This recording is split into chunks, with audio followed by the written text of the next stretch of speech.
meron dito. Naiwan ko kasi kahapon eh.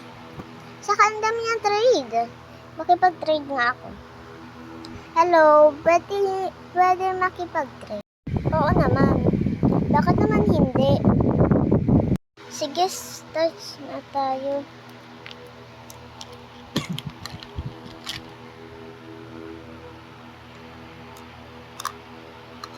Ito yung iti-trade ko sa'yo. Yan, pwede ba tingin? Oh, continue. Ito naman yung trade ko siguro. Ito. Matunog siya, oh. Pwede mo siyang i-ano sa tenga mo. Pag na ano ka. Add ka pa. Sige, mag-a-add ako. Eto.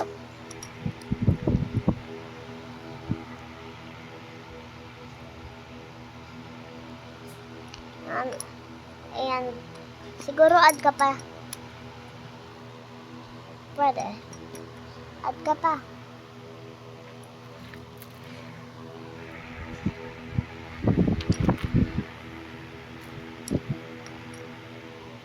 Okay, eto na lang yung last na trade ko sa'yo kasi eto na lang yung per na din ko ngayon eh.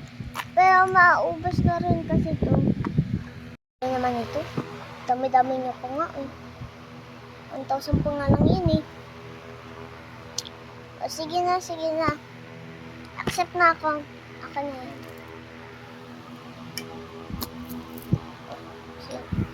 Sa'yo na yan.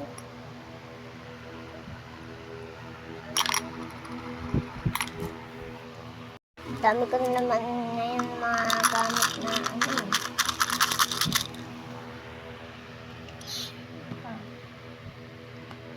Siguro, baka na-scam na naman ako dun.